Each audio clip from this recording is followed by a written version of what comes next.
పీఠం జొన్నవాడ కామాక్షమ్మ దేవాలయం. అందులోని రహస్యాలు. కోరిన కోరికలు తీర్చే కొంగు బంగారంగా జొన్నవాడ కామాక్షి తల్లిని భక్తులు పేర్కొంటుంటారు. నెల్లూరు జిల్లా కేంద్రమైన నెల్లూరు పట్టణానికి సమీపంలో వెలసిన జొన్నవాడ క్షేత్రం నిత్యం భక్తుల రద్దీతో కళకళలాడుతుంటుంది. తమ కోరికలను ముడుపుగా కడితే అమ్మ అనుగ్రహిస్తుందని భక్తుల నమ్మకం. పవిత్ర పెన్నా నదీ తీరాన ఈ క్షేత్రం కొలువై ఉంది. ఈ క్షేత్రంలో కొలువైన పార్వతీదేవిని కామాక్షి తాయిగాను, శివుని మల్లికార్జునుడిగాను పిలుస్తారు. కోరిన కోరికలు తీర్చే తల్లిగా భక్తులు ఈ క్షేత్రంలోని కామాక్షి తల్లిని పిలుస్తుంటారు.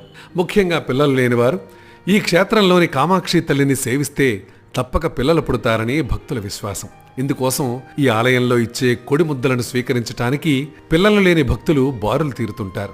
కామాక్షి తల్లికి జరిపే బ్రహ్మోత్సవాల సందర్భంగా ధ్వజారోహణ నిర్వహించే సమయంలో బియ్యం పెసరపప్పుతో చేసిన ప్రసాదాన్ని అందరి దేవతలకు నివేదించిన తర్వాత ఆ ప్రసాదాన్ని భక్తులకు పంచుతారు.